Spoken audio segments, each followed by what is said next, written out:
ప్రతి సంవత్సరం మానకుండా దీన్ని ఎందుకు జరిగిస్తున్నామంటే, కొంతమంది మూర్ఖులు మాట్లాడుతున్నారట, నా దాకా వచ్చింది ఇదేదో మోసం చేయడానికి, లేకపోతే ఇదేదో జనాల్ని మభ్య పెట్టడానికి, ఇంకోటి డబ్బులు పోగేసుకొని ఇలా ఇష్టం వచ్చినట్టు కుక్కల్లా మురుగుతున్న వాళ్ళు చాలామంది ఉన్నారు. ఒకసారి వచ్చి చూడండి. ఉచితంగా అన్ని వేల మందికి టిఫిన్ పెట్టాలంటే ఎంత ఖర్చు అవుతుంది? ఉచితంగా అన్ని వేల మందికి భోజనం పెట్టాలంటే ఎంత ఖర్చు అవుతుంది? ఉచితంగా అన్ని వేల మందికి రాత్రి భోజనం పెట్టాలంటే ఎంత ఖర్చు అవుతుంది? వాళ్ళకి అన్ని వసతులు సమకూర్చాలంటే ఎంత కరెంటు బిల్ అవుతుంది? ఎంత వాటర్ అవుతుంది? ఎన్ని బాత్రూమ్స్ కావాలి? ఎన్ని అరేంజ్మెంట్స్ చేయాలి? ఎన్ని ఫ్యాన్లు తిరగాలి రాత్రి అంతా? ఒకటి కాదు, రెండు కాదు. ఇంట్లో 2 ఫ్యాన్లు తిరుగుతుంటేనే మీకు బోల్డ్ కరెంటు బిల్ వస్తుంది. ఒకటి కాదు, రెండు కాదు, దాదాపు 150 ఫ్యాన్లు తిరుగుతూనే ఉంటాయి 6 రోజుల పాటు ఆగకుండా. గ్రౌండ్లో ఎంత ఖర్చు అవుతుంది? అసలు ఆ టెంట్ సామాను, ఆ ఎల్ఈడీలు, సౌండ్ సిస్టమ్, ఆ కళ్యాణ మండపం రెంట్, ఈ టెంట్ హౌస్ రెంట్, ఇవన్నీ ఎంత అవుతాయి? పోస్టర్స్, పబ్లిసిటీ ఎంత అవుతాయి? ఎవ్వరూ ఆలోచించరు. ఒక్క మొక్క అంతే ఏంటట, నోటికొచ్చింది వాగుతారు. కానీ అక్కడ ఎన్ని వేల మంది రక్షణ పొందుతారు? 100-150 మందికి బాప్తిసం ఇవ్వడం అంటే చిన్న విషయమా? ప్రతి సంవత్సరం ఇచ్చి చూపిస్తున్నాం మనం. That is our capacity. 100-150 మంది బాప్తిసం తీసుకుంటారు వచ్చి. ఎవరిని నేను బతిమలాడను, ఎవరిని నేను పర్సనల్గా కలవను, ఎవరింటికి వెళ్ళి వాళ్ళని తీసుకురాను. వాళ్ళంతటా వాళ్ళే వాక్యం విని వచ్చి నన్ను అడుగుతారు. అక్కడ మళ్ళీ వాళ్ళందరి దగ్గర నేను వీడియో రికార్డెడ్ ఎవిడెన్స్ తీసుకుంటా. నిన్ను ఎవరైనా బలవంత పెట్టారా? నిన్ను ఎవరైనా ప్రలోభ పెట్టారా? నిన్ను ఎవరైనా బాప్తిస్మం తీసుకోమని అడిగారా? నీ అంతటి నువ్వే మారు మనసు పొంది నేను పాపం నుండి విడుదల పొంది క్రీస్తులో రక్షణ పొందాలని వచ్చావా అని అడిగితే, ఒక పెద్ద లైన్ ఆడవాళ్ళు ఉంటారు, పెద్ద లైన్ మగవాళ్ళు ఉంటారు. వాళ్ళందరూ చెప్తారు, మా అంతటా మేమే వచ్చి మారు మనసు పొంది వాక్యం విని విశ్వసించి బాప్తిస్మం తీసుకుంటున్నాం అని. ఆ ఒక్క మాటతో ఇన్ని లక్షలు ఖర్చు పెట్టామన్న విషయమే మర్చిపోతాను నేను. ఎందుకో తెలుసా? నాకు అప్పుడు వాక్యం గిరిగిరా తిరుగుతుంది.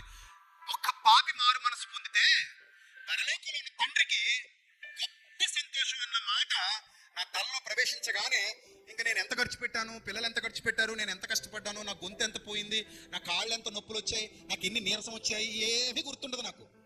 అసలు ఆ సెమినార్లో సరిగా భోజనమే చేయను నేను. ఎందుకంటే నాకు రోజుకి దాదాపు 3 ప్రసంగాలు ఉంటాయి. ఎక్కువ తీసుకుంటాను, ఎక్కువసేపు మాట్లాడతాను. సాయంత్రం అయ్యేసరికి చాలా నీరసం వస్తుంది. ఏం పట్టించుకోను. మళ్ళీ పొద్దున ఏం మాట్లాడాలని ఆలోచించుకుంటూ నోట్స్ ప్రిపేర్ చేసుకుంటూ ఉంటాను. సో ఎంత ఖర్చు అయిందని చూడను. ఎంతమంది రక్షింపబడ్డారు, ఎంతమంది ఆత్మీయంగా బలపరచబడ్డారు, ఎన్ని పడిపోయిన జీవితాలు మళ్ళీ తిరిగి నిలబడ్డాయి, ఎన్ని పాడైపోయిన అంతరంగ మందిరాలు మళ్ళీ తిరిగి కట్టబడ్డాయి, ఎంతమంది విశ్వాసంలోంచి వెనక్కి వెళ్ళిపోయిన వాళ్ళు మళ్ళీ తిరిగి వచ్చారు, ఎంతమంది దేవుని కోసం రోషం కలిగి బ్రతుకుతున్నారు. నా తండ్రి ఎంత సంతోషంగా ఉన్నారు, నా తండ్రి ఎంత ఆనందంగా ఉన్నారు. ఆయన నాకు అప్పగించిన పని బాధ్యతగా నేను ఎంత బాగా చేశాను అన్నదొక్కటే చూసుకుంటాను. సో ప్రతి దానికి లెక్కలు ఉంటాయి. అదిగో అక్కడ ఉన్నారు కదా, రాజుగారు కానివ్వండి, పండుగారు కానివ్వండి, అక్కడ ఉన్నటువంటి మన బలభద్రపురంలో సంఘ పెద్దలు కానివ్వండి, విశ్వాసులు కానివ్వండి, మండపేటలో ఉన్న సంఘ పెద్దలు కానివ్వండి, విశ్వాసులు కానివ్వండి, వీళ్ళలో చాలామంది లెక్కలు రాసేవాళ్ళు ఉన్నారు. వాళ్ళు ప్రతి రూపాయికి లెక్క రాస్తారు. ఎవరు ఎంత ఇచ్చారు, ఎవరు ఎంత ఖర్చు పెట్టారు, ఎవరి నుంచి ఎంత వచ్చింది, ప్రతిదీ లెక్క ఉంటుంది. ఒక పురికొస కొన్నా కూడా దానికి లెక్క రాస్తాం. చట్టా పుస్తకాలు మెయింటైన్ చేస్తాం. అది మనకున్నటువంటి యథార్థత. అది మనకున్న యథార్థత. అంత యథార్థంగా జరుగుతున్న పరిచర్య ఇది. అంతే తప్ప ఎంతవరకు ఎవరో కుక్కలు మురిగినట్టు మనం ఎవరిని మోసం చేయలేదు, ఎవరిని అన్యాయం చేయలేదు, ఎక్కడ మనం ఆస్తులు సమకూర్చుకోలేదు. అది మనకున్న యథార్థత. అది మనకున్న యథార్థత. సో ఎప్పటికీ మనం అన్ని ప్రాంతాల్లో ఎవరో ఒకరి ద్వారా మనం సువార్త పరిచర్య చేసుకోగలుగుతున్నాం. మండపేటలో మనకి మందిరం లేదు, రాజమండ్రిలో మనకి మందిరం లేదు, బలభద్రపురంలో కూడా మా నాన్న మాకు ఇచ్చిన పొలం అది కప్పెట్టేసి మనం మందిరం కట్టాం. ఎక్కడ కూడా మనం ఆస్తులు సమకూర్చుకోవడం, లేదా వచ్చిన వాళ్ళను మీరు మీ దశంభాగాలు ఇవ్వండి, ప్రతి నెల ఇవ్వండి అని అడగడం ఎప్పుడు చేయలే. ఎవరు ప్రేరేపించబడితే వాళ్ళు స్వచ్ఛందంగా మన సేవకి ఇచ్చారు, ఎప్పటికి ఇస్తున్నారు. ఎవరినైనా ఎప్పుడైనా బలవంత పెట్టామా? పోనీ మీ ఇంటికి వచ్చి మీరు ఇంత ఇవ్వండి అని ఎప్పుడైనా అడిగామా? ఎప్పుడు అడగలా. నాకు అలవాట్లేదు ఎప్పుడు అది. ఎవరింటికైనా వెళ్ళి ప్రార్థన చేసి, అమ్మ మరి ఒక 10,000 ఇవ్వండి అమ్మా, ఒక 5,000 ఇవ్వండి అమ్మా అని అడిగిన దాఖలాలు నా సేవా జీవితంలో ఇంతవరకు లేవు. ఇంత పెద్ద కార్యక్రమం చేస్తున్నాం కదమ్మా, దాదాపు 20-25 లక్షలు అయిపోతుంది, భోజనాలకే బోల్డ్ అయిపోతుందమ్మా, వచ్చిన వాళ్ళందరూ టోకెన్లు తీసుకోండి అమ్మా, 600 ఇవ్వండి అమ్మా, 1000 ఇవ్వండి అమ్మా, 10,000 ఇవ్వండి. ఎవరిని అడగలా, ఎవరిని వ్యక్తిగతంగా అడగలా. అడిగానని నిరూపిస్తే ఈరోజు సేవను వదిలేసి వెళ్ళిపోతా. నేను ఒకటే చెప్తా, మైక్లో చెప్తా, అందరికీ ఒకసారి చెప్తా, నాయన ఇది పరిస్థితి, మనం ఇంత ఖర్చు పెడుతున్నాం, మీకేమైనా స్తోమత ఉంటే, సామర్థ్యం ఉంటే ఒక్క పూట భోజనం మీ పిల్లల పేరు మీద పెట్టించాను అన్నాను. అంతేనా? పోనీ అది కూడా పర్సనల్గా వచ్చి మిమ్మల్ని ఏమైనా బలవంత పెట్టానా? లేదుగా. పోనీ అక్కడ తినేదేమన్నా నేను ఒక్కడేనా? నేను వచ్చిన అతిథులు అంతేగా. ఎవరెవరో వస్తారు, ఎక్కడెక్కడి నుంచో వస్తారు, ఇతర రాష్ట్రాల నుంచి కూడా వస్తారు, వేల మంది వస్తారు. ఖాళీ ఉండదు 6 రోజులు మనకు అక్కడ. అసలు బయట మనం సెమినార్ పేరు చెప్పి బోల్డ్ వ్యాపారాలు చేసేసుకుంటారు. నిజం. చేకోడీలు అమ్ముకునేవాళ్ళు, పుచ్చకాయలు అమ్ముకునేవాళ్ళు, కొబ్బరికాయలు అమ్ముకునేవాళ్ళు, ఏరుశనక్కాయలు అమ్ముకునేవాళ్ళు, మొక్కజొన్న పొత్తులు అమ్ముకునేవాళ్ళు, వరుసగా బొప్పాయికాయలు, జాంకాయలు, ఈ నూడిల్స్ రకరకాలు పెట్టుకుంటారు వాళ్ళు. ఎప్పుడు ఎవరిని మనం ఏదో నువ్వు ఇస్తావా చేస్తావా అని కూర్చున్న దాఖలాలు లేవో. విజయప్రసాద్ రెడ్డి ఎప్పుడు అలాంటి గడ్డి తినే బోధ చేయలా. నేను ఎప్పుడు మీ అందరికీ తెలుసు, మీ కళ్ళతో చూశారు. ఈ 15 ఏళ్లలో నాతో ట్రావెల్ చేస్తున్న వాళ్ళు చాలా మంది ఉన్నారు ఇక్కడ. వాళ్ళందరికీ తెలిసి నేనేంటో ఎవరిని ఎప్పుడు బలవంత పెట్టలా. ఇంకో విషయం చెప్పనా, గత సంవత్సరం నువ్వు ఇంత చేసావు కదా, ఈ సంవత్సరం కూడా చేస్తావని కూడా నేను ఎవరిని అడగలేదు, ఇప్పుడు అడగను కూడా. నేను నిర్ణయం తీసుకున్నా, దేవుని మీద ఆధారపడ్డా. చెప్పమన్న మాట, ప్రభు చెప్పమన్న మాట ఇక్కడ సంఘంలో చెప్తా, మౌనంగా వెళ్ళి కూర్చుంటా. ఎవరు ప్రేరేపించబడితే వాళ్ళు వస్తారు. అన్నయ్య నేను బియ్యం ఇస్తా, నేను అడగలే చేయలేదు, అదిగో అమ్మాయి వచ్చింది, అన్నయ్య మేము బియ్యం ఇస్తాం అన్నారు. లేదా నేను అడగలే చేయలేదు, ఇంకొక అతను వచ్చాడు, అన్నయ్య నేను 15 బస్తాలు బియ్యం పంపిస్తాను అన్నాడు. ఇలా వచ్చేవాళ్లే. నేను ఎప్పుడు ఎవరింటికి వెళ్ళి అమ్మ మీరు ఇది చేయండి అమ్మా, మీరు అది చేయండి అమ్మా, మీరు అదే, నేను ఎప్పుడు అడగలేదు, అడగను కూడా. ఏ రోజు నేను అలా కనబడతానో ఆ రోజు మీరు నన్ను పక్కన పెట్టండి. ఏ రోజు మీ ఇంటికి వచ్చి లేదా మీకు ఫోన్ చేసి, బాబు సీను బాబు కష్టంలో ఉన్నాను బాబు, ఓ 10,000 పంపించి బాబు, అమ్మ తల్లి నేను కష్టంలో ఉన్నానమ్మ, ఒక 20,000 తల్లి, 20,000 శిరీషకి, 50,000 శిరీష, ఎప్పుడు అడగను. నా జీవితంలో అది జరగదు, జరగలేదు, జరగదు. నేను ఏనాడైనా మీ కానుకల కోసం చూశాను? అసలు ఏనాడైనా చూశానా మీ కానుకల కోసం? చూడను కూడా, చూడను. ఏ ఇబ్బంది ఉన్నా నేనే భరిస్తా, నేనే పడతా, ఆయన మీద ఆధారపడతా. ఎవరైనా ప్రభు ప్రేరేపించి ముందుకొచ్చి పరిచర్యలో వాడబడితే వాడబడినట్టు తప్ప వాళ్ళకు చెప్పడం నా బాధ్యత. ఇప్పుడు సంఘానికి చెప్పకుండా ఎవరైనా ముందుకు వస్తారా? ఇప్పుడు ఎవరికో ఉంటుంది ఆశ చేయాలని, ఇలా జరుగుతుందన్న విషయం చెప్తేనే కదా సంఘంలో ఎవరైనా ఒకవేళ ఇవ్వాలనుకుంటే ఇస్తారు, వస్తారు, రావాలనుకుంటే ముందుకు వస్తారు. అది చెప్పడం కూడా తప్పేనా? చెప్పాలి కదా. ప్రభువే అన్నారు కదా, పౌలు భక్తుడే చెప్పాడు కదా, నూర్చెడు యుద్ధమూతికి చిక్కం పెట్టొద్దని పౌలు భక్తుడే చెప్పాడు. అలాగే మీ పరిచర్య, మీరు ప్రభువును బట్టి మీరు చూపిన ప్రేమను మరుచుటకు దేవుడు అన్యాయస్తుడు కాదు, మీరు ప్రభు పని చెయ్యండి అని పౌలు భక్తుడే చెప్పాడు. మీ ఆసక్తిని చూసి అనేకులు ప్రేరేపించబడ్డారు అని కొరింథీయులకు రాసిన 2వ పత్రిక 9వ అధ్యాయంలో పౌలు భక్తుడే చెప్పాడు. ఉత్సాహముగా ఇచ్చి వారిని దేవుడు ప్రేమించును అని ఎవరు చెప్పారు? పౌలు భక్తుడే చెప్పాడు. ఆయన మీకు విత్తుటకు విత్తనము ధనధాన్య సమృద్ధిని అనుగ్రహించి పరలోకపు ఆశీర్వాదాలతో మిమ్మల్ని నింపుతాడు, దేవుడు మిమ్మల్ని విడువడు, ఎడబాయడు, మీరు చూపిన ప్రేమను మరుచుటకు దేవుడు అన్యాయస్తుడు కాడని చెప్పింది ఎవరు? పౌలు భక్తుడే చెప్పాడు. సంఘమా మీరందరూ కలిసి దేవుని పని చెయ్యండి అని పౌలు భక్తుడు సంఘానికి చెప్పాడు.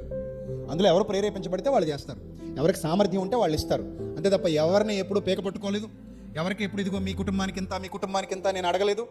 ఎప్పుడు మీ దశం భాగం దండ నేను ఎవరికి చెప్పలేదు. నేను ఆ బోధ కూడా ఎప్పుడు చేయలేదు. అది నా యథార్థత, అది నా నీతి, అది నా యథార్థత. నేను ఎలా ఉండాలో, నా లైఫ్ స్టైల్ ఎలా ఉండాలో, ఎప్పటికీ ఎంత తక్కువలో బతకాలో అంత తక్కువలో బతుకుతా, ఎంత తక్కువలో జీవించాలో అంత తక్కువలోనే జీవిస్తా. నా సామర్థ్యం ఏంటి, నేను ఎంతవరకు ఉండాలి, నేను ఎంతగా నా ప్రభు పని చెయ్యాలి, అది తప్ప వేరే ఆలోచన ఎప్పుడు నాలోనికి రాలేదు, రానివ్వను కూడా. సో కాబట్టి ఇది మన బాధ్యత అనుకున్న వాళ్ళు పనిలో వాడబడతారు. ఇది నా పని అనుకున్న వాళ్ళు 10 మందిని రక్షించాలి, నీతి మార్గంలో నడిపించాలి అనుకున్న వారు దేవుని పరిచర్యలో ఉంటారు. కొత్త సంవత్సరంలో మరికొంతమందిని నూతన మార్గంలోకి నడిపించడమే మన యొక్క బాధ్యత. వాళ్ళ పాపం నుండి వారిని విడిపించాలి, వారి అజ్ఞానం నుండి వారిని విడిపించాలి, వారి వ్యసనాల నుండి వారిని విడిపించాలి. ఏం అక్కర్లా. చాలామంది వచ్చి మా ఆయన కోసం ప్రార్థన చేయండి, మా ఆవిడ కోసం ప్రార్థన చేయండి అంటారు. అది కాదు, వాళ్ళని తీసుకొచ్చి వాక్యంలో కూర్చోబెట్టు. ఆ వాక్యం గట్టిగా పట్టుకుంటుంది. మేము ప్రార్థన చేస్తే కాదు, ఏది పట్టుకుంటుంది? గట్టిగా వాక్యం గట్టిగా పట్టుకుంటుంది. వాళ్ళు తీసుకొచ్చి కూర్చోబెట్టి వాక్యంలో 6 రోజులు వాక్యం వినిపించు. ఒక మాట కాకపోతే ఒక మాట అయినా వాళ్ళని తాకుతుంది. వాళ్ళు అటు ఇటు గాలికి తిరగకుండా కూర్చొని వింటే. కొంతమంది వస్తారు ఫోన్ పట్టుకుని అలా తిరుగుతుంటారు, ఎలా తిరుగుతుంటారు, అటెళ్ళు వస్తుంటాడు కారు మీద, ఇటెళ్ళు వస్తుంటాడు బండి మీద. ఆడికి పని అవ్వదు. ఎందుకంటే నువ్వు హాస్పిటల్కి వెళ్ళావంటే వైద్యం చేయించుకోవాలి. నువ్వు హాస్పిటల్కి వెళ్ళింది పిక్నిక్ కాదు కదా. వైద్యం చేయించుకుంటే నువ్వు రక్షించబడతావు. ద సేమ్ సెన్స్ దేవుల్లో ఎదగాలి, దేవుని మార్గాల్లో నడవాలి, అనేక మందికి దీవెనకరంగా నిలబడాలి. క్రైస్తవులు అని చెప్పుకుంటున్న వాళ్ళు కూడా బ్యాడ్ కామెంట్ చేస్తున్నారు కింద. సెమినార్ ఎందుకు, సెమినార్ అవసరమా, ఇదంతా మోసం, ఇదంతా అబద్ధం. ఎవడరా నాయన వచ్చి చూసి మాట్లాడాలి. సెమినార్ మోసం అంట, సెమినార్ ఏదో అబద్ధం అంట, సెమినార్ చేయడం వల్ల ఏదో డబ్బులు దోచుకునే కార్యక్రమం. ఎంత దుర్మార్గపు మా భావజాలంతో మాట్లాడుతున్నారంటే వాళ్ళు, దేవుడు వారికి తీర్పు తీర్చును కాక అంతే. ఎందుకంటే ఇక్కడ చూస్తున్న వాళ్ళకి తెలుసు, ఇక్కడ కష్టపడుతున్న వాళ్ళకి తెలుసు, అనేక సంవత్సరాలుగా ఇక్కడ పరిచర్య చేస్తున్న వాళ్ళకి తెలుసు, ఎంతమందిని కట్టాం, నిలబెట్టాం, ఎంతమంది ఆత్మీయ జీవితాలు బాగుపడ్డాయి, ఎంతమంది బాప్తిస్మం తీసుకుంటారు. దాదాపు 100 పైచిలుకు బాప్తిస్మాలు ప్రతి సంవత్సరం జరుగుతున్నాయి. 100 పైచిలుకు. వాళ్ళు చేయగలరా కామెంట్లు చేసేవాళ్ళు? చక్కగా ఒక కామెంట్ వదిలేసిపోతారు అంతే. కక్కేసుకుంటాం అనమాట నా దృష్టిలో. అదో రకమైన వామిటింగ్. ఆ వామిటింగ్ చేసుకుని పోవడం తప్పితే అసలు ఇక్కడ ఏం జరుగుతుంది? పరిచర్య చేసేటోడు ఎవడు? అలా మనం చేయగలమా? అలా మనం నిలబెట్టగలమా? అలా మనం మాట్లాడగలమా? అలాంటి ఆత్మశక్తి ప్రభావం మన మీద ఉందా అని ఆలోచించేవాళ్ళు లేరు. మంచిని ఎప్పుడు టార్గెట్ చేయకూడదు, చెడుని చేయి టార్గెట్. మంచి పనిని ఎప్పుడు చెడగొట్టకూడదు, చెడ్డ పనిని చేయి. చెడ్డ పనికి వ్యతిరేకంగా ఉండు, మంచి పనికి ఎప్పుడు వ్యతిరేకంగా ఉండకూడదు. ఇది ప్రభు చెప్పిన పని. సువార్త పని ఎవరు చెప్పారు? ప్రభు చెప్పారు. దాన్ని ఘనంగా చేయడానికి మనం ముందుకెళ్తున్నాం. ఈ సంవత్సరంలో ఇంకా చేస్తాం. ఈ ఒక్కటే కదా, ఇంకా చేస్తాం. అది దాని కొరకు ఒక అద్భుతమైన ప్రణాళికలు రచిస్తున్నాం. ఇంకా అనేక మందికి దేవుని వాక్యాన్ని పంచటం, దేవుని వాక్యంలోని శక్తిని రుచి చూపించటం, దేవుని మాటలను తీసుకెళ్ళటం ఆయన శరీరంలో, ఆయన రక్తంలో పాలిభాగస్తులైన మనందరి బాధ్యత. గనుక ఒకటే, ప్రభువు నన్ను అడుగుతున్నాడు ఏమని? నాయన, నా భారం నీ మీద ఉంది, నువ్వు దాన్ని మొయ్యి నాయన. ఎవరు అడుగుతున్నారు? మనిషి అడుగుతున్నాడా? దేవుడు అడిగాడా మనల్ని? దేవుడేగా అడిగింది. ఇందులో వ్రాయబడిందిగా. ఇందులో మోసం చేసేదే ఉంది? అది వ్రాయబడబట్టే కదా ఈ విజయప్రసాద్ రెడ్డి అని వాడు పుట్టుకొచ్చాడు. లేకపోతే నేను ఎందుకు పుట్టుకొస్తా? నేను ఎందుకు సేవలోకి వస్తా? ఇప్పటికి ఎక్కడో చోట ఫైనాన్స్ బిజినెస్ చేసుకుంటూ అలా బతికేస్తూ ఉండేవాడిని. ఎక్కడ పోయేవాడినో, ఎటు అయిపోయేవాడినో, ఏదో అయిపోయేవాడిని. కానీ నేను ఒకరిని ఇక్కడ నిలబడ్డాను అంటే ఇందులో వ్రాయబడబట్టే కదా. ఇందులో వ్రాయబడింది కాబట్టే కదా మీకు కూడా భారం ఉంది అని మీకు ప్రతి వారం చెబుతున్నాను. మనందరం కలిసి చేయాలి, సంఘం అంతా కలిసి పనిచేయాలి. ఎవరిని బొట్టు పెట్టి రమ్మని పిలవకూడదు, ఎవరిని పిలవకూడదు. మనంతటి మనమే వచ్చి అయ్యా నాకేమైనా పని ఉందా అని అడగాలి. ఆ మంచి మనసు ఎప్పుడు మీలో వస్తుందో మీలో పరిశుద్ధాత్ముడు పనిచేస్తున్నాడని అర్థం. యేసుప్రభు కూడా అమ్మా నాన్నలతో ఏమన్నాడు? ఒరే బాబు, నాయన, ఏంది మమ్మల్ని ఎలా వదిలేసి వెళ్ళిపోయావు? మేము నేను వెతుక్కుంటూ తిరుగుతున్నాం, మేము ఎక్కడ పోయావు అని ఏంది ఒక మాట చెప్పొద్దా నువ్వు? ఈ రకంగా మాట్లాడుతుంటే ఆయన అన్నాడు, నా తండ్రి పనుల మీద ఉండవలనని మీరు ఎరుగరా అన్నాడు. అది ఆత్మ మనలో పనిచేస్తే అలా ఉంటుంది. మనలో మంట. పరిశుద్ధాత్ముడు మనలో పనిచేస్తే ఆ పనిలో నేను ఉండాలి, ఆ పరిచర్యలో నేను ఉండాలి, నేను ఆ పరిచర్యకి సహకరించాలి. ఆ పరిచర్య వృద్ధి పొందితే 10 మంది బాగుపడతారు. నేను చేతులు బిగించుకుని కూర్చునే సమయం ఇది కాదు. నా ప్రభు నన్ను పిలుస్తున్నాడు, నా ప్రభు నన్ను అడుగుతున్నాడు, నా ప్రభు నన్ను చేయమని ప్రేరేపిస్తున్నాడు, నేను చెయ్యాలి. ఆత్మ కలిగిన వాడు అలా ఉంటాడు. ఆత్మ లేనివాడు సాతానుతో పాటు కొట్టుకుపోతాడు, లోకపు మాయలో పడిపోతాడు. మాకు కుదరదు అంటాడు, మేము చేయలేమంటాడు, మాకు వద్దంటాడు. నువ్వు దేవుని పని వద్దు అన్నావంటే అక్కడే అర్థమైపోయిందిగా నిన్నెవరో ప్రలోభపడుతున్నారో, నిన్నెవరు ఇన్స్పైర్ చేస్తున్నారో, నిన్నెవరు ప్రేరేపిస్తున్నారో. నాకు దేవుని పని వద్దు అన్నాడంటే అతను ఎవరున్నారు? దయ్యం ఉన్నాడు. అందుకే కదా వద్దన్నావు నువ్వు. నేను దేవుని పనిలో రానండి, నేను దేవుని పనిలో వాడబడినండి, నాకు వద్దండి అంటే నీలో దురాత్మ పనిచేస్తున్నాడు. అందరూ ఏదోలా పడినవ్వండి, నేను అలాగ ఉంటానంతే అండి, ప్రేక్షక పాత్ర పోషిస్తానండి, నేనేం ముందుకు రాను, దేనికి ముందుకు రాను, అలా ప్రేక్షకుల్లాగా ఉండి అలాగే చచ్చిపోతా అంటే నీలో దయ్యం పనిచేస్తున్నాడు. నీలో లోకపు వ్యామోహం, లోభం వచ్చింది. లోభానికి ఎడమియొద్దు అన్నాడు బైబిల్ గ్రంథంలో, కానీ వచ్చింది అది మనలో. నాకు అవసరం లేదనుకున్నావా? నీలో దయ్యం పనిచేస్తున్నాడని అర్థం. కానీ నిజంగా నువ్వు దేవుని బిడ్డవైతే, దేవుని కుమారుడు అయితే, దేవుని కుమార్తె అయితే నేను ఎవరు ఆపగలరు? ఆయన పని చేయకుండా, ఆయన పనికి ముందుకు రాకుండా ఎవరు ఆపగలరు? నీ ఎవ్వరూ ఆపలేరు. అందుకే ఆయన ప్రేరణకు లోబడితివా, ఆయన చిత్తాన్ని జరిగిస్తావు. ఆయన ప్రేరణకు లోబడవా, ఆయన చిత్తాన్ని జరిగించవు. కాబట్టి మన సామర్థ్యం మేరకు మనం ఎప్పటికీ దేవుని పనిలో ఉండాలి. మనమే అడగాలి, అయ్యా నేను ఏం చేయగలను, నా వల్ల ఏమవుతుంది, నేనేం చేయాలి? అది మనకు ఉండాల్సిన మంచి మనసు. 6 రోజుల సెమినార్లో ప్రతిరోజు ఇలాంటి ఎన్నో వాక్యాలు మాట్లాడుతూనే ఉంటాను. ఆ వాక్యం వాళ్ళ హృదయాల్లోనికి వెళుతుంది. ఇప్పుడు మీరు ఎలాగైతే ప్రేరేపించబడుతున్నారో అలా వాళ్ళు కూడా ప్రేరేపించబడతారు, వాళ్ళు కూడా ఎదుగుతారు, వాళ్ళు కూడా వాక్యం వింటారు. అనేక ప్రాంతాల నుండి చాలామంది దేవుని సన్నిధికి వస్తారు, నేర్చుకుంటారు, బలపడతారు, స్థిరపడతారు. నేను నా తండ్రికి ఇచ్చే కానుక అదే, మీరే నా పనికి ప్రతిఫలం అన్నాడు పౌలు. ఒక సేవకుడు దేవుడికి ఇచ్చే కానుక ఏంటో తెలుసా? ఆత్మలు సంపాదించి ఆయనకు అప్పగించటం, పాపుల్ని రక్షించి ఆయన ముందు పరిశుద్ధులుగా నిలబెట్టటం, చెక్కి రాళ్లను శిల్పాలుగా చెక్కి ఇదిగో ప్రభు ఒక అందమైన మందిరాన్ని నీకోసం నేను కట్టానని చెప్పటం. దానికోసం నేను, నాతో పాటు మీరందరూ, రైట్, నేను, నాతో పాటు మీరు అందరూ. గనుక ఏ పరిచర్య జరుగుతున్నా ఒకటే గుర్తుపెట్టుకోండి, దేవుడు నన్ను ప్రేరేపిస్తున్నాడు. ఈ పరిచర్య గాలికి పోయే పరిచర్య కాదు, మనుషుల్ని నిలబెట్టే పరిచర్య. ఈ పరిచర్య వ్యర్థమైన పరిచర్య కాదు, అర్థవంతమైన పరిచర్య. ఈ పరిచర్య అసత్యం చెప్పే పరిచర్య కాదు, సత్యాన్ని ఉన్నట్టుగా ప్రకటించే పరిచర్య. ఈ పరిచర్య అన్యజనులకు కూడా మహిమకరంగా ఉండే పరిచర్య. ఈ పరిచర్య ద్వారా అనేకుల్ని దేవుడు తాకబోతున్నాడు, అనేకుల్ని నిద్రలేపబోతున్నాడు, అనేక మందిని కట్టబోతున్నాడు, అనేక మందిని ఖండించబోతున్నాడు, అనేక మందికి బుద్ధి చెప్పబోతున్నాడు, అనేకమైన కొత్త ఆత్మల్ని రక్షించి ఆయన సన్నిధిలో నిలబెట్టుకోబోతున్నాడు. ఆయన రాకడ సమయానికి వేల మంది సిద్ధపరచబడాలన్నది దేవుని యొక్క ఆలోచన. ప్రపంచవ్యాప్తంగా ఈ పరిచర్య విస్తరించడానికి గల ప్రధానమైన కారణం అది మాత్రమే. అందుకే నేను అంటున్నాను, నాతో పాటు ఉన్నవారికి కూడా నాకొచ్చే ఆశీర్వాదంలో వాటా దేవుడు ఇచ్చును గాక. ఖచ్చితంగా ఇచ్చి తీరతాడు. అందుకే యుద్ధమునకు పోయిన వాని భాగం ఎంతో, సామాను వద్ద నిలిచిన వాని భాగం కూడా అంతే. కాబట్టి సెమినార్ కొరకు ప్రార్థించండి. ఈ రోజు కంటే కూడా ఘనంగా 6 రోజులు జరగాలి. ఈ 6 రోజులు అనేక మంది మేల్కొనేలా జరగాలి, గొప్పగా జరగాలి. పరిచర్యలో వాడబడేవాళ్ళు పరిచర్యలో వాడబడండి, కష్టపడేవాళ్ళు కష్టపడండి, సహకరించేవాళ్ళు సహకరించండి. మీలో చాలామంది ఆర్థికంగా బలవంతులు ఉన్నారు. ఒక్క పూట భోజనం మీ ఇంట్లో పెళ్ళంత కాదు, మీ ఇంట్లో ఒక ఫంక్షన్ అంత కాదు, మీ ఇంట్లో ఒక కార్యక్రమం అంత కాదు, మీరు పుట్టినరోజు ఖర్చు పెట్టే ఖర్చు అంత కాదు, మీరు కొనుక్కున్న వాహనాల విలువ అంత కాదు. మీ పిల్లల పేరు మీద కానీ, మీ భార్య పేరు మీద కానీ, మీ భర్త పేరు మీద కానీ సెమినార్లో ఒక పూట భోజనం ఏర్పాటు చేయండి చాలు. అన్నదానం. వేల మంది వస్తారు, వాక్యం వింటారు. 5 రొట్టెలు 2 చిన్న చేపలు ఒక పిల్లాడి ఇచ్చినట్టుగా నీ కుటుంబం పేరు మీద కొన్ని వేల మందికి వాక్యం ప్రకటించే క్రమంలో అన్నం పెట్టించు, అక్కడ అన్నదానం జరిగించు. అప్పుడు ఏమవుతుంది? ఆ ఆశీర్వాదం నీ కుటుంబం మీదకి రాకుండా ఉంటుందా? ఆ దీవెన నీ కుటుంబం మీదకి రాకుండా ఉంటుందా? అది ఎవడైనా తినిపోయేదా? కాదుగా. వేలాది మంది వచ్చి వాక్యం విని వెళుతున్న క్రమంలో నీ వంతు పాత్రను పోషించావు. ఆ దీవెన ఎప్పటికీ నీ మీద, నీ పిల్లల మీద, నీ కుటుంబం మీద ఉండి తీరుతుంది. అది నిజం. ఒకానొక సమయంలో ఓబద్యా అనే ఒక గొప్ప దైవ సేవకుడు ఉంటాడు. ఈ విషయం చెప్పి ముగిస్తాను. రాజుల గ్రంథంలో తీర్పు మీదకు వస్తున్నప్పుడు, భయంకరమైన ఉగ్రత మీదకు వస్తున్నప్పుడు ఆ దైవ సేవకుడు ఏమంటాడు తెలుసా? నేను చాలామందిని పోషించాను, చాలామంది యెజబేలు మాయలో పడిపోకుండా యెజబేలు చంపాలనుకుంటున్నప్పుడు గుహలో పెట్టి పోషించాను. రాజుల మొదటి గ్రంథం 18వ అధ్యాయం, రాజుల మొదటి గ్రంథం 18వ అధ్యాయం 12వ వచనం చదవండి, ముగించుకుందాం. అయితే నేను నీ వద్ద నుండి పోవు క్షణమందే యెహోవా ఆత్మ నాకు తెలియని స్థలమునకు నిన్ను కొంచిపోవును.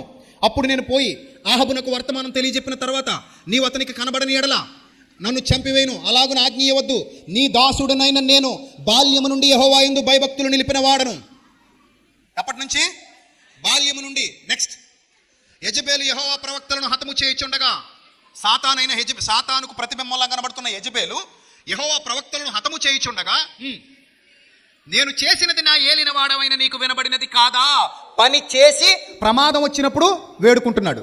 నేను ముందే పని చేశా, ప్రమాదం వచ్చినప్పుడు నన్ను తప్పించమని అడిగే అర్హత నాకుందని చెప్తున్నాడు. అర్థమైందా? నేను పని చేయువాడను గనుక అడిగే అర్హత నాకు ఉంది.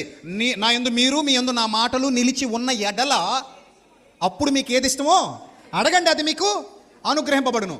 ఓబద్యా కూడా చేసి దేవుణ్ణి అడుగుతున్నాడు, చేసి ప్రవక్తను అడుగుతున్నాడు. ఏం చేశాడు? బాల్యము నుండి నీ దాసుడనైన నేను యెహోవా యందు భయభక్తులు నిలిపిన వాడను.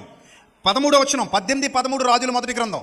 యెజబేలు యెహోవా ప్రవక్తలను హతము చేయుచుండగా నేను చేసినది నా ఏలిన వాడమైన నీకు వినబడినది కాదా?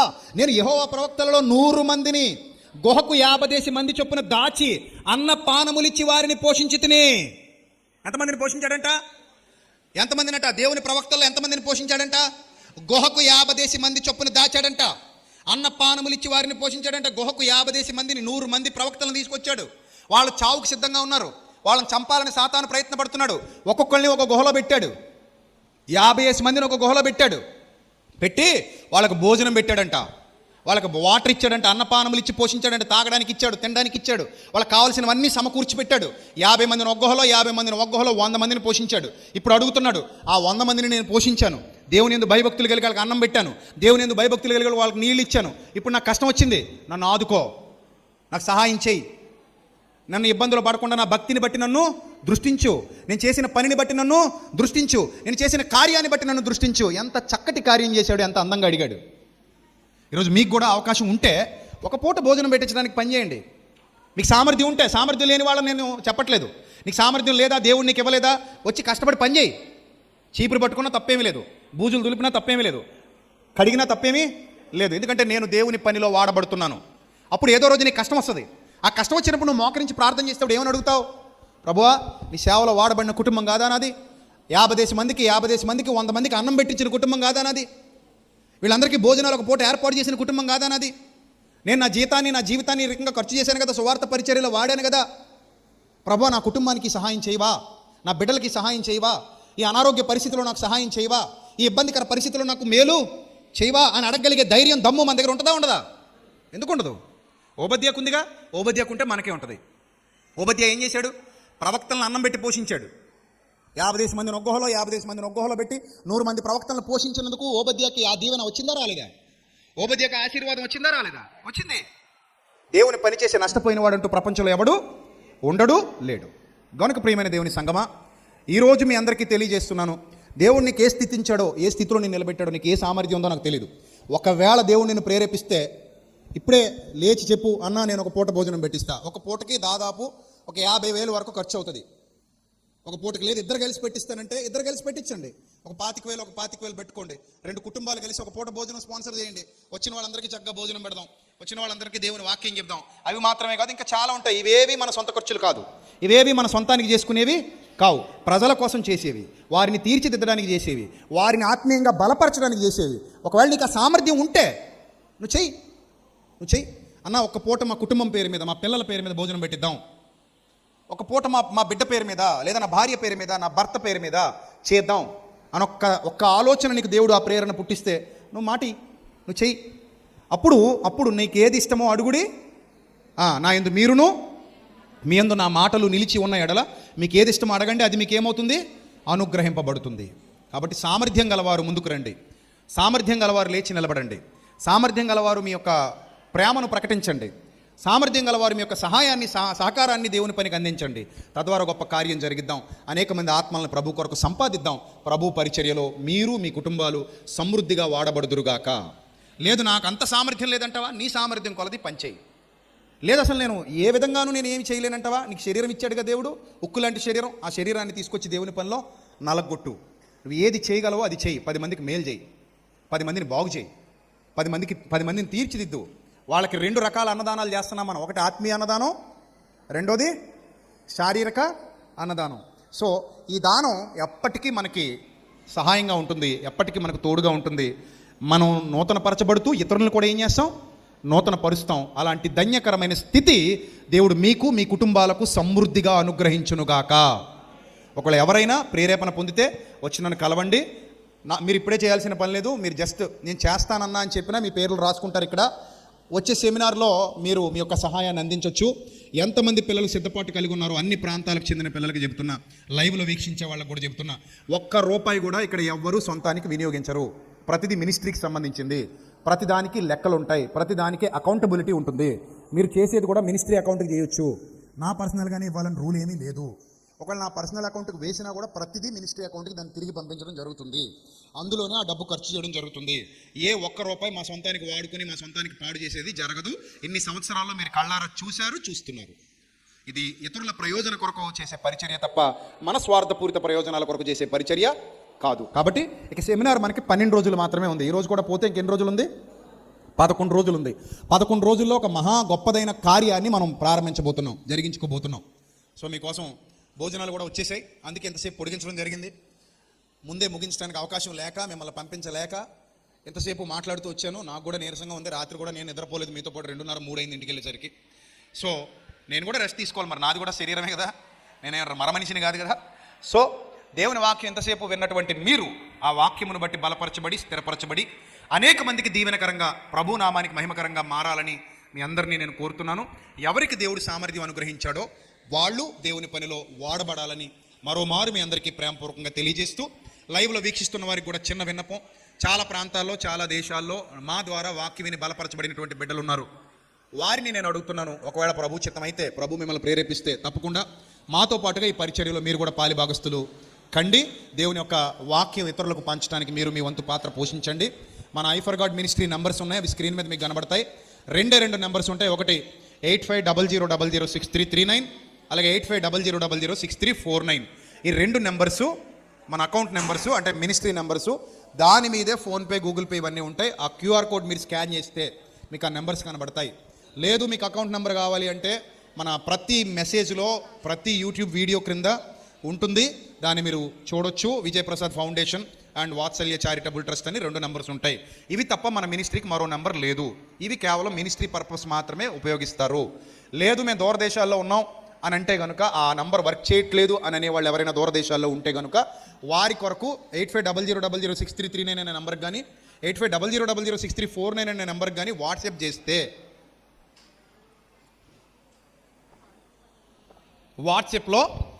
వాట్సాప్లో మీకు వివరాలు పంపిస్తారు. విజయప్రసాద్ రెడ్డి పేరు మీద అకౌంట్ మీద ఉన్న వివరాలు పంపిస్తారు. అవి సెమినార్లో ఉపయోగించడం జరుగుతుంది. ఈ విషయాన్ని కూడా లైవ్లో వీక్షిస్తున్న వాళ్ళు గుర్తుపెట్టుకోండి. ఇందులో ఎలాంటి బలవంతం లేదు. మీరు స్వచ్ఛందంగా దేవుని సేవలో వాడబడాలనుకుంటే మాత్రమే ఈ పిలుపు. అది కూడా మా ద్వారా వాక్యం విని బలపరచబడుతున్న వారికి మాత్రమే ఈ పిలుపు. మిగిలిన వారు ఎవరు ఈ పరిచర్యలు ఇప్పటివరకు వాడబడలేదు, వాడబడాలని కూడా మేము అనుకోవట్లేదు. అందుకే ఉన్నది ఉన్నట్టుగా కేవలం మన బిడ్డలకు మాత్రమే చెప్పడం జరుగుతుంది.